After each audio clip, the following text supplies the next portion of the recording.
All right, everybody, welcome back to another session for the Winter Sports Clinic at Home. It is 2 p.m. Mountain Time, and we have our session, Mental Health in the Time of COVID. I'm going to introduce our speaker and our session. So this next session is going to cover a very important topic. The last year has been very challenging for most of us, and knowing resources and how to cope can be very helpful. Dr. Alitha Vara, who is a licensed clinical psychologist with 17 years of experience within the VA, is going to discuss self-care practices and ideas of how to cope during the time of COVID. Dr. Vara, welcome. Hi, everybody. It's so great to be with you. And thank you, Nick, for that introduction. So yes, I'm Alitha Vara, and I'm the Chief Mental Health Officer for VISN 19, which is basically all the Rocky Mountain region.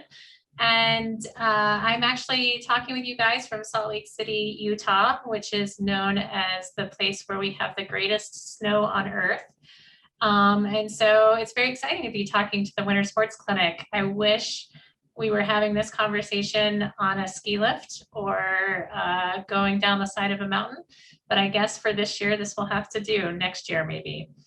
I want to just talk a little bit about why we're talking about this.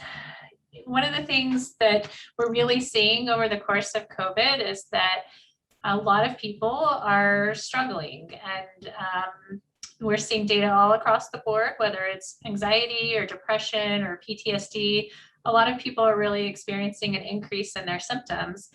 And that includes things like, and they're coping with those symptoms with things like alcohol and drugs and all those pieces. We're seeing a large increase in the amount of alcohol sales across the country, and as well as admissions for treatment for alcohol-related disorders. And that has led to some pretty serious impact. The most recent survey I could find said that about 11% of the people that they surveyed, when they surveyed a broad range of Americans, found that about 11% of them have actually thought about suicide and had thoughts about that in the last 30 days. And we're also seeing that people of color, women, and those with lower incomes are really being impacted disproportionately, meaning that they are experiencing a lot more of these symptoms and a lot more of the impact from COVID. But even if we aren't talking about diagnoses or substance use or any of those kinds of pieces, I think it's safe to say that most people have experienced some sort of loss or stress related to this. And so what I'd like to do as we go through this conversation, first, I'd like to stop for a second and ask you guys to think about that for a second. Because when we talk about loss, there are some things that, of course, that could include things like actually losing a loved one to COVID or to other things. It's been very hard because we haven't been able to say goodbye to the people we care about over the past year. But it also can mean some of the smaller things, the places we haven't been able to travel. The Winter Sports Clinic, I think most of you were hoping to be there in person. And while I haven't gotten to go in person, I know some of my veterans have, and so have a lot of the staff that I've known. And when they come back, they're exhausted, but they're also full of joy. So it's something that you missed, right, this year. So I ask you to stop for a second and think about that. What is something that you personally have missed, or something that you really miss on a day-to-day basis that you aren't engaging in or that you haven't been able to do over the last year? So just make a little note of that for yourself. And again, it doesn't have to be big things. Sometimes it's the really small things that we miss, like being able to give somebody a hug, or being able to shake somebody's hand, or being able to meet up for coffee with one of our friends. So think about that for a second and keep that in mind as we talk about that. Anybody willing to type into the chat any of the things that they miss?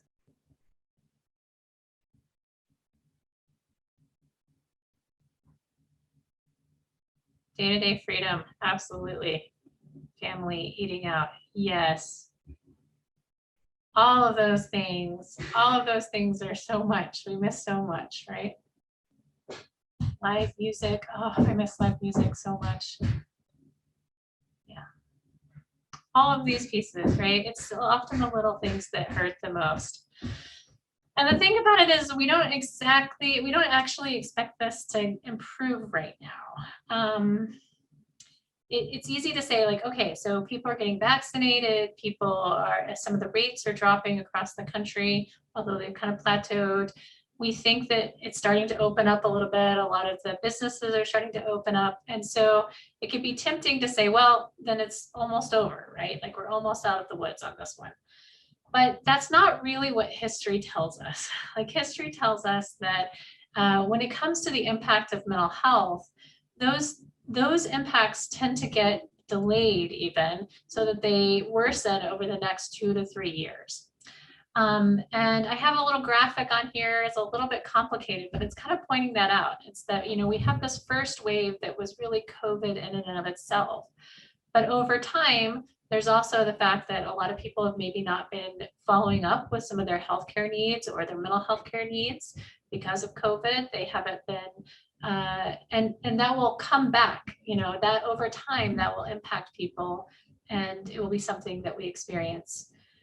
And it's really important then to be aware of that and to not put that off. In the same way that now we're really trying, the VA is reaching out to everybody and saying, hey, please, let's get you back in. Let's make sure we're taking care of some of those healthcare needs now that maybe you've been putting off. The same thing is true for any of those mental health care needs as well.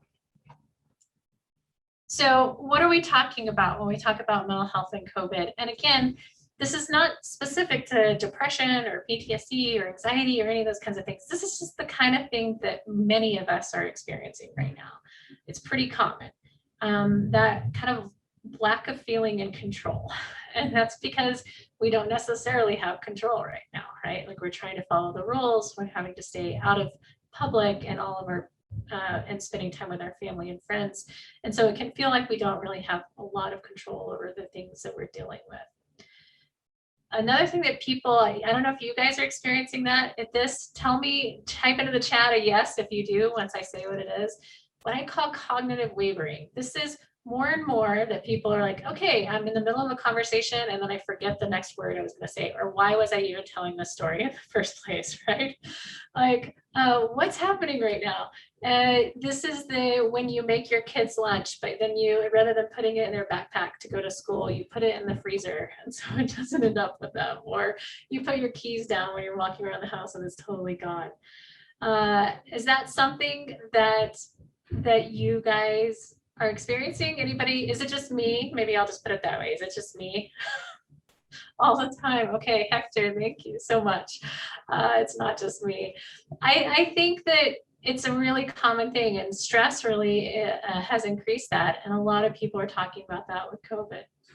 There's also sort of intense emotional reactions, and that's the time you might notice when yourself in a time where you normally wouldn't necessarily be bothered by something, suddenly you're really angry about it, or maybe you're watching something on TV and it's something that normally you would just watch and it would be no big deal, but all of a sudden you're feeling kind of teary-eyed about it, having a lot stronger emotions than you might normally have. On the opposite side of that, some people aren't doing that at all. Some people are just kind of shutting down, right? So it feels like you're going through life, feel a little bit numb. It's hard to engage or really care about anything. And that feeling just kind of follows you around through the whole course of the day.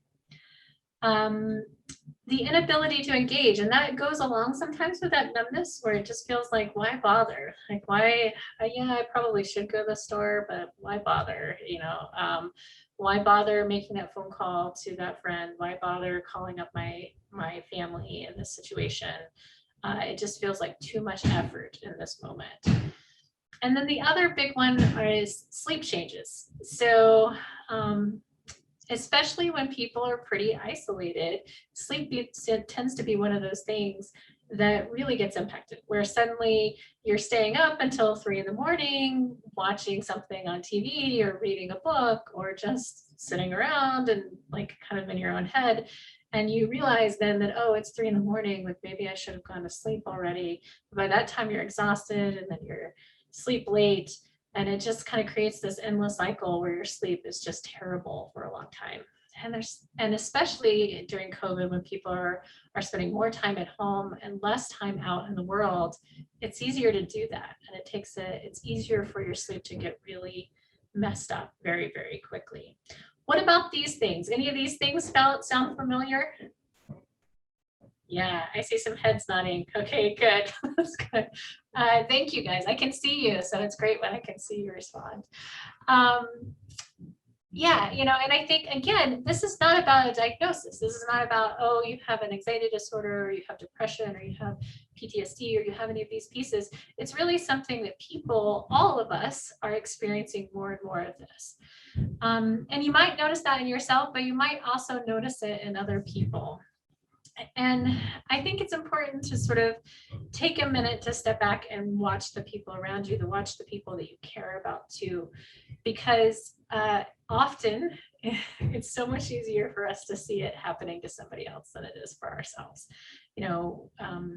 We can look at somebody and say, hey, you're a lot grouchier than you used to be. I put a picture of Grumpy Cat on this slide because Grumpy Cat, it's important to sort of know what the baseline is, right? So Grumpy Cat is always grumpy. So a grumpy day for Grumpy Cat is not notable. But if Little Mary Sunshine is super grumpy all of a sudden and is like that more and more, then that's a time to sort of pay attention and say, oh, maybe she is struggling. Maybe we need to pay attention to this. Are they making more mistakes? Are you noticing somebody who used to be really reliable, who used to show up on time, who used to, get tasks done, and suddenly they're not? Those are the kinds of things that you should pay attention to and sort of notice, like, oh, maybe this is something that's notable. Are they isolating more? Have they stopped returning your phone calls? Have they not? Have they stopped showing up to any of your meetups that you're doing outside, hopefully socially distanced, all those kinds of things. And then there's some people who react by what I'm calling oddly driven. And so what do I mean by that? I mean, that's the person who suddenly tears their house apart, and they've got 18 different tasks and projects that they're working on, and they're trying to get everything done. You're like, whoa, what's going on here? Because everything, you can't do all of that in this short amount of time. Or are they starting to have some of those intense emotional reactions? Do they bite your head off when you say something? And you're like, well, that's not normal for that person. These are all the kinds of things that tell you that somebody else around you is struggling. And that may be who you might notice that, but other people might also be noticing these same things about you. So if they're saying this to you and saying, hey, I'm noticing that you're doing this or that, they're probably doing that because they care about you and are worried about the change in your behavior. Any thoughts or questions about this one?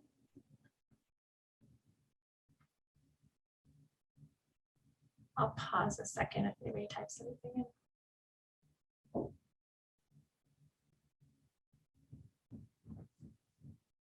So the hard part about all of this when we talk about this is that, again, it's really normal in this moment to be struggling in some way, shape, or form.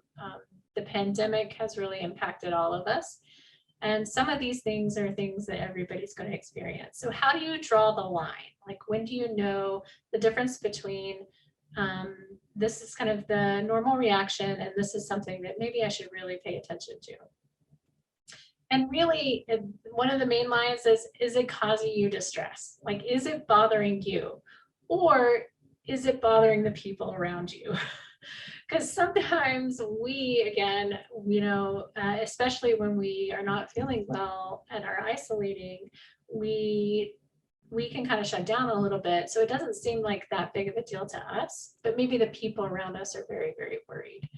And that's a good sign. Like, that's a red flag. If one person maybe around you says, hey, I'm worried about this, that may be just that one person. But if you get multiple people around you kind of inquiring and saying, hey, are you doing okay? I'm a little bit worried about you. That's the perfect time to stop and pay attention. Is it impacting your relationships?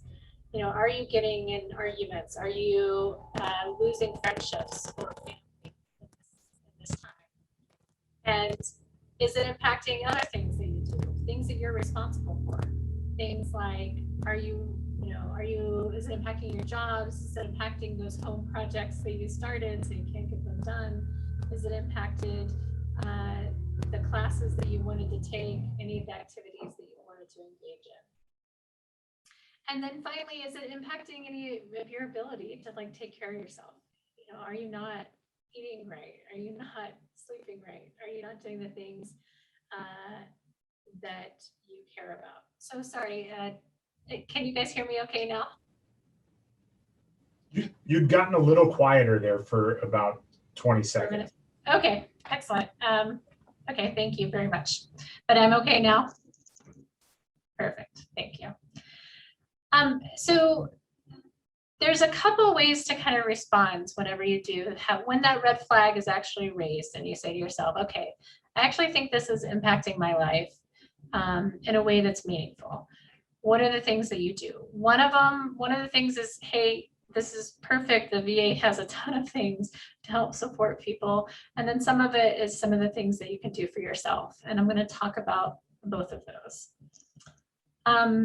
When we talk about resources from the VA, one of the things to just remember is the VA does have a ton of resources that you don't actually have to walk into a VA in order to take advantage of. So there's all these apps that the VA has created. I took pictures of them and put them on the slide. Things like the Couples Coach, Insomnia, Mindfulness, PTSD Coach. There's even a COVID coach that really talks specifically about dealing with the impact of COVID and any concerns that you have. There's all kinds of great things that people can use on your own. And then also there's a Veterans Crisis Line, and it's a great resource that you can reach out to specifically, even if you aren't involved in mental health care at all, but you're just having a day where you're really struggling. There's an entire, team, there's multiple teams actually, of providers that are there that work exclusively with veterans and are really happy to have a conversation with you anytime of the day or night. And that's the time that you reach out for these, or the time when hey, I just need a couple of tools, right? I don't want to engage with anybody really, I just need a couple of tools. And then the next step up from that is maybe you actually do want to talk to somebody, but it's kind of for short-term support. So the times that we talk about that are things like maybe you're going through a divorce, or maybe you have a new diagnosis, maybe a new health diagnosis, something's gone wrong. And so you want to be able to talk about that a little bit.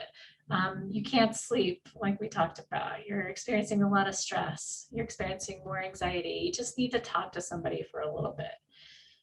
The times that you have those pieces, the VA has some great programs. They have mental health that's part of primary care. So they call it primary care mental health integration, or you might hear people talk about PCMHI and being on a PCMHI team. Anytime you're walking in and talking to your primary care provider, you can ask them about that and say, hey, can I talk to one of these people? And then we also have the whole health programs, and a lot of the VAs, this is a newer thing, so you may not have experienced it before. You might start seeing the signs around the VA, or hopefully start participating in them. But there's entire whole health groups that are providing a lot of care, things like mindfulness and yoga and all other alternative care formats that can be really helpful if you just need a little extra support. Usually it's a little shorter term again. So maybe you only talk to somebody once, or maybe you go for 6 times or join a group. And a lot of them have options for video. So if you don't want to leave your house, but you want to be able to join a chair yoga group, you can do that. If you don't want to leave your house, but you want to do a mindfulness group, you can do that too. So there's lots of great options. There, you just have to kind of ask for them. And your primary care provider is a great one to ask for that. And then the next step up from that is more sort of general mental health care. And that's for whenever you have a time that you think is going to take a little bit more. So maybe you're really struggling with depression, maybe you've tried a few things, a few of those other tools, and it hasn't really worked, or anxiety or PTSD or substance use. And that's when you sort of ask, hey, can I talk to a mental health provider? And they'll usually refer you to either a general mental health clinic or some specialty clinics, because things like substance use or those pieces, they have a whole specialty clinic or PTSD often dedicated to it. And those usually take a little bit longer. Those usually take a little bit longer. Those are usually like 6 to 12 sessions or an ongoing group that lasts for a while. And they also have a lot of options for video from home. So that's something, if you haven't tried any of the video from home, maybe type in a yes if you've done any of the VBC or the video from home stuff. I got some yeses. Okay, good. So the thing about it is that has improved greatly over the last year. The technology has improved a great deal for the VA. Several years ago, you might have tried it and might have been kind of frustrated with it. I think some of the providers were sometimes frustrated with it several years ago, but it's gotten so much better. So if that's something you're interested in, maybe travel is difficult and maybe you live someplace like Salt Lake City where I live, where sometimes it snows a lot and you don't want to have to drive in, or maybe you're very far from your clinic. Any of those kinds of things, these are all great reasons why you might ask your provider, hey, can we do it via video instead of me having to come in? And a lot of the different types, not just mental health, but a lot of the different types of clinics within the VA are offering that now. So just keep that in the back of your mind that it's available. So, and then the steps up from that are things like residential care or inpatient care. This is actually a picture, there's a picture on here from the Sheridan VA mental health residential program. That's beautiful. It's like a fancy ski lodge going with our winter sports themes, really nice. And there are lots of those programs, and this is for when maybe you've tried the outpatient and it's just, you need to be someplace and kind of really step out of your life for a couple of weeks in order to really make sure that you have the time to focus and pay full attention to your treatment. And so the residential, they're usually like 30 days. Sometimes it's about 6 weeks, sometimes a little bit more. And then inpatient is usually shorter, but it's really for when you're feeling like you need something right away, and that there's some sort of crisis. You're either not feeling safe, or maybe you need some assistance for medical assistance, like for detox or those pieces. And usually the stay for those inpatients are a little bit shorter. It's usually like 3 days to 2 weeks, somewhere in there. So that's what the VA offers. And I wanted to make sure we sort of talked about that. I'm happy to answer questions about what resources are available, but a lot of this people can also do for themselves. So when you think about what you can do to take care of yourself, the first thing is to figure out what makes you more vulnerable. And I have a little picture down at the bottom. This is not to say, I'm not trying to be demeaning, but like, we know that when we're two-year-olds, that when we are tired, when we're hungry, when we don't feel very good, when we're lonely, when we're stressed out, that 2-year-old doesn't cope with the world as quite as well. But as we get older, we get much better at hiding it, but the same is actually pretty true. And you guys may have friends where this is a little bit more pronounced. I have a friend who, when she's hungry, like I carry a candy bar around with me or granola bar around with me when I'm going to spend time with her. Because when she's hungry, like she gets super, super irritable. But most of us get a little bit better at hiding us, but that vulnerability still exists. When we're tired, when we're hungry, when we're not taking good care of ourselves in terms of we're sick, and we're not spending time with the people we care about, it really makes us much more vulnerable. So if you're thinking, I want to do something to take care of myself, the best thing you can do is to kind of beef up and strengthen any of those areas so that you're less vulnerable, right? Sleep. Sleep is one of those things, if you ask me as a mental health provider, what's the one thing, if you gave me a magic wand and said, what's the one thing you would do in this world that would have the biggest impact? I would say, I'm going to make it so everybody sleeps. So they get their full 8 hours of sleep if they want it, and that sleep is all through the night and restful. Because when people have slept well, the world is so much more manageable. And when we don't sleep well, it has a huge impact. The symptoms of insomnia are things like anxiety and depression and feeling stressed and overwhelmed and all of those other kinds of things. If we fix our sleep, we can fix so much. So it's worth it to really focus in on that. And of course, there are ways that we can address the other pieces as well, right? We can make sure that our diet, that we're actually eating regularly, and that we try to make that as healthy as possible. Then when we're not feeling good, we actually give ourselves time to rest and recover before we go back out to the world. That we actually take care of our social support and call the people and maintain those relationships. And that whenever we really are stressed, we take the time to maybe take some time off or reset our expectations and recognize we're not going to do everything, right? Like right now, we're only going to do these few things, and that's okay. And so that the other piece of this is, again, we talked at the beginning of what are the things that you can do for the people you love, or how do you see when they are struggling? These are the things you can do. The most important thing you could do is to be there, is to actually check in with people, reconnect with some of those people who have disappeared. How many of you have had somebody that you used to be good friends with, or used to see them regularly? Maybe you saw them when you went in for appointments, or maybe you saw them other places, but they've kind of just disappeared off of your radar in the last year. Anybody experience that? I see some nodding. We all have those people that they're just gone because we used to interact with them more out of convenience. Can we reach out to some of those people? Can we find them? Can we reconnect? Can we make space for discussing how hard this has been? It really helps sometimes to be able to talk with somebody else and say, this is hard, and these are the things that I miss, and these are the things that I care about. And to give other people time to do that as well, to tell you about the things they miss and the things that they care about. Another really powerful thing you can do is actually take care of yourself.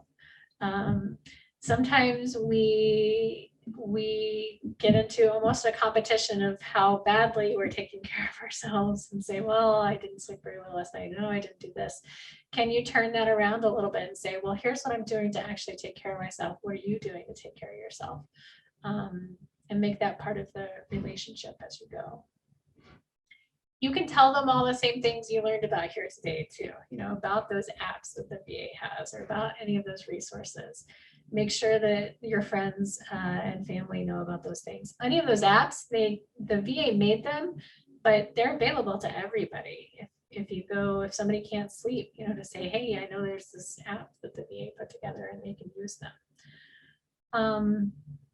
And then really, again, maybe be a little bit more flexible and recalibrate what you expect from other people.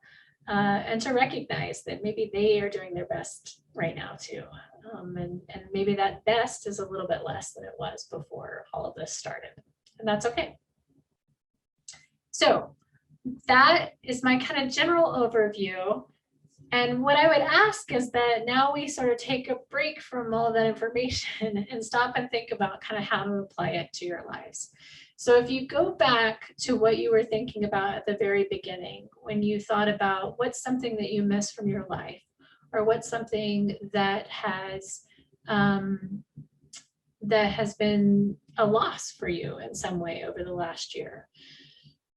Can you think of a way of something that you could do this week, maybe two things that you could do this week that would actually address that loss in some way? So a great example would be if you were thinking about some of those friends that you haven't spent time with. Is there somebody who you could make a commitment to call or to reach out to send an email to?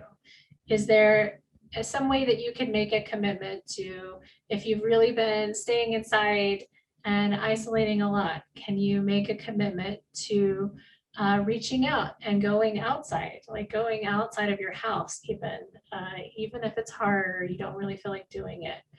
Can you make a commitment to, doing something to treat yourself, to take care of yourself in some way if you haven't been doing that?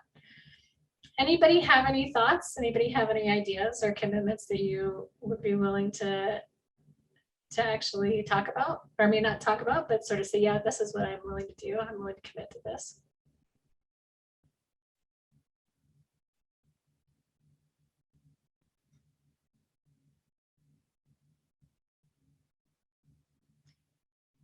Commit to getting outside for an hour every day.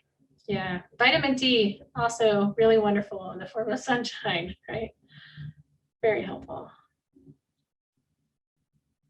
Any others?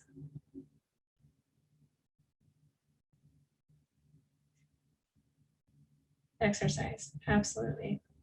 And exercise, I think, again, when we talk about the Winter Sports Clinic, everyone was supposed to be together this week. Everybody was supposed to be outside this week. Everybody was supposed to be getting some of that exercise this week. And because it didn't happen and it's been difficult, it could be easy to kind of not follow through on some of those things that you were doing to maybe give yourself a little bit more strength or being prepared for this clinic. So what is something that you could do to make sure that next year, when you actually are on the ski slopes, that you're ready? Have a group that you're getting together each month. Excellent. Any other things people can think of?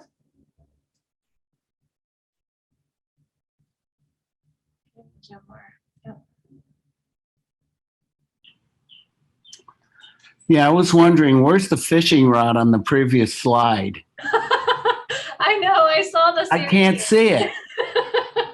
No, it's true. It's true. So where is it? I don't know. It's true. But that's a great, part of the reason I put that on there is the weather is starting to change. So hopefully people can get out. Fishing is a great thing to do. Being outside with other people is much safer. We know that for COVID, even though things are getting better. Hopefully a lot of you guys are getting vaccinated. It's still a little bit safer to go outside. So going fishing, meeting up, going for a walk, going and sitting under a tree, those kinds of things are all really great ways and safer ways to spend time with each other. Virtual PT and in-person PT, absolutely. Have something planned to look forward to that's safe to do on a regular basis. I agree.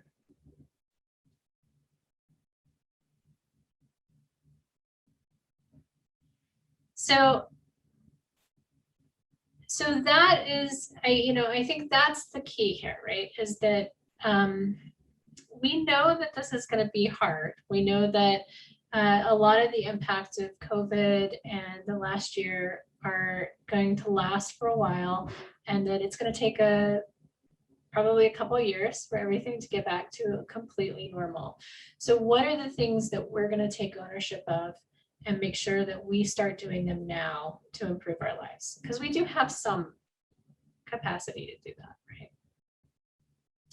Okay, so that is what I've asked. That's what I'm asking you guys all to do, but I definitely wanted to leave some time to answer any of the things that you guys have been thinking about or any things you've been struggling with when it comes to mental health. What questions or thoughts do you have?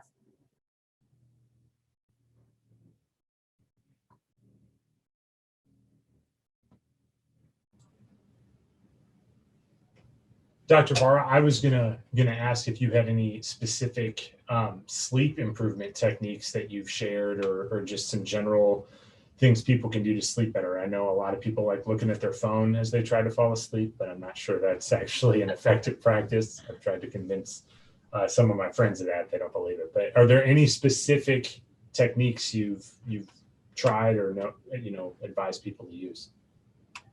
So sleep is one of those interesting things because it's something that a lot of people have trouble with, and especially, and not always, some people have trouble always sleeping, but some people, a lot of us have trouble sleeping when we're stressed or when we have something big happening in our lives.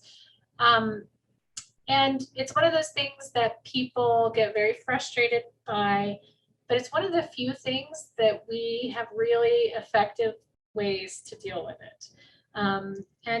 And medications are one piece of that, but it doesn't have to be medications at all.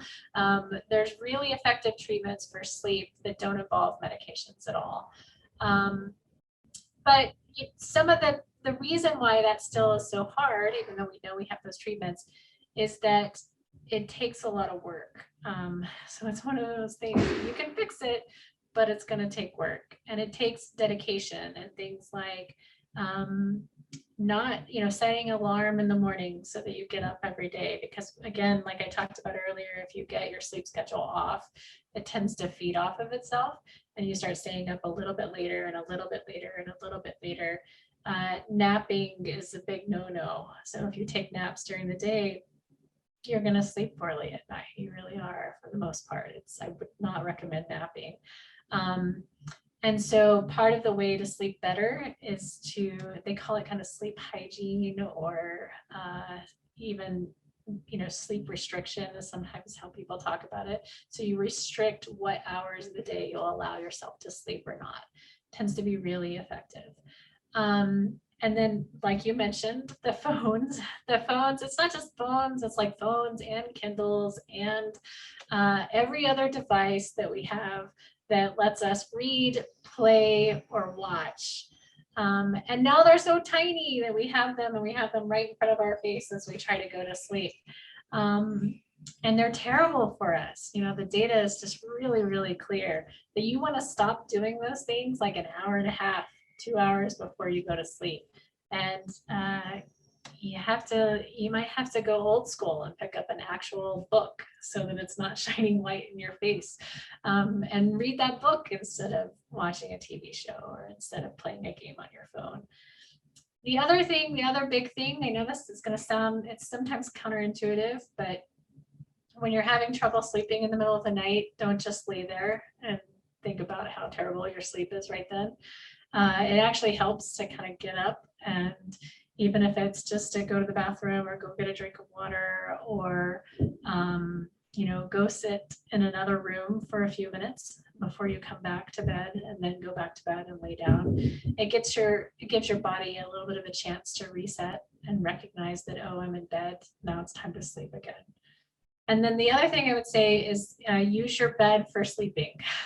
And again, that means if you have your TV set up so that you watch your TV from your bed, or do other things like that from bed, don't bring your computer to bed and work, or watch, check the news from bed. Those kinds of news tends to get people a little bit more reactive, right? Don't do any of those things in bed. Go sit somewhere else and do that, because again, your body learns, is the bed for sleeping, or is the bed for, getting angry about the posts that you're seeing on the internet? And we want to stay away from those and really save that bed for sleeping. Those are a few things that come to mind. Yeah, thank you. Thank you for that. Okay, I don't see any other hands raised. If something comes up in the chat box, we still have a couple of minutes, but I do want to take the time to thank you, Dr. Vara, for taking the time today. Very relevant topic for sure. So thanks again. Thank you for everybody who participated. We've got some hands clapping for you, Dr. Vara, there. So I wanted to let you all know too, that if there are questions that maybe we just didn't have time to get to, or that you didn't want to ask in front of an audience, please email Teresa Parks, the director of the Winter Sports Clinic, teresa.parks@va.gov. And then thank you again, everybody. Enjoy the rest of your day.